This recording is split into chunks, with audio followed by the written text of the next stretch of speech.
प्रदेश भर में कांग्रेस आज 136वां स्थापना दिवस मना रही है। इस मौके पर मुख्यमंत्री भूपेश बघेल ने राजीव भवन में राष्ट्रपिता महात्मा गांधी के छायाचित्र पर माल्यार्पण किया।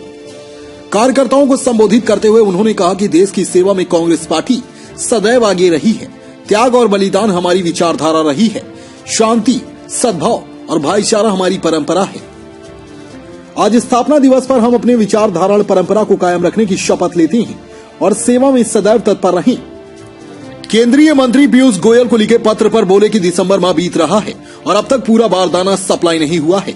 वहीं एफसीआई में चावल जमा करने की अनुमति नहीं दी गई है। अब तक 40 लाख मीट्रिक टन धान की खरीदी हो चुकी है। यदि अब भी अनुमति नहीं दी जाती है तो राइस मिलों में चावल जमा हो जाएंगी और जाम की स्थिति बनी रही तो सोसाइटी में धान उठाव नहीं होगा। वहीं बारदाना की उपलब्धता भी उन्होंने नहीं करवाई है।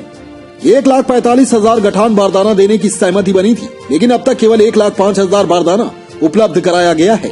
इस मामले में पहले भी पत्राचार हो चुका है। टेलीफोन पर एक चर्चा हो चुकी है। एक बार फिर मैंने पत्र लिखा है। जरूरत पड़ी तो मुलाकात भी कर सकती हैं। पिछले बार भी समय मांगा था और आगे भी मिलकर चर्चा की जाएगी। स्थापना दिवस है कांग्रेस का, किस तरीके से कांग्रेस को और मजबूती प्रदान करने के लिए आप लोग संकल्प लेते हैं? देश की सेवा में कांग्रेस पार्टी हमेशा आगे रही है। देश की सेवा में त्याग और बलिदान हमारी विचारधारा रही है। शांति, सद्भाव और भाईचारा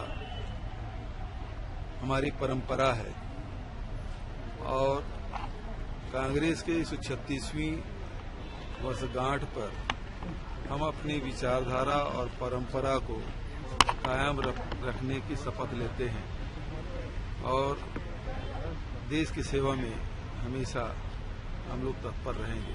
सर, कल आपने पीयूष गोयल को पत्र लिखा है और उस पत्र के माध्यम से आशंका भी व्यक्त की है कि कहीं न कहीं धान खरीदी प्रभावित हो सकता है। देखिए, दिसंबर महीने बीतने जा रहा है और अभी तक के पूरी बारदाना वो सप्लाई नहीं किए हैं और दूसरा एफसीआई में जो चावल जमा करने की जो अनुमति है वो नहीं दी है और अभी तक के 40 लाख मीट्रिक टन से अधिक धान खरीदी हो चुकी है, लगभग आधा के आसपास। पिछले साल 83 लाख लिए थे, अभी 40 लाख के आसपास खरीदी हो चुकी है। ऐसे में यदि एफसीआई में जमा करने की अनुमति नहीं मिलेगी तो सारे जो चावल है वो राइस मिल में जाम हो जाएगा। यदि राइस मिल जाम हो गया तो फिर हमारे सोसाइटी में धान उठाव कैसे करेंगे? तो बारदाना भी सप्लाई पूरी नहीं की है अभी तक के, केवल 1,05,000 गठान सप्लाई किए हैं, जबकि दिसंबर अंत तक के 1,45,000 गठान देने की सहमति बनी थी। तो दोनों है, बारदाना भी है और एफसीआई में अनुमति है।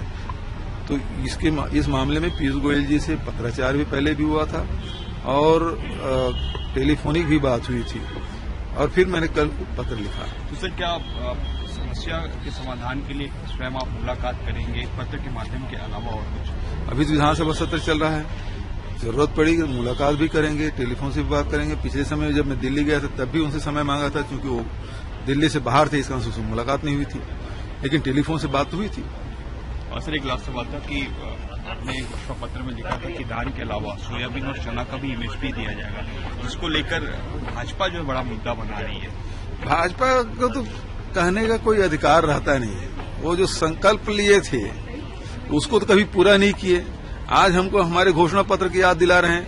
हम जनता के प्रति जिम्मेदार हैं और जनता से जो वादा किए हैं हम लोग पूरा करते जा रहे हैं। 2 साल के भीतर में 24 से अधिक घोषणाओं को हम लोग पूरा कर लिए हैं। तो लगातार छत्तीसगढ़ के जनता के प्रति हमारी जिम्मेदारी है, उसको पूरा करते जा रहे हैं।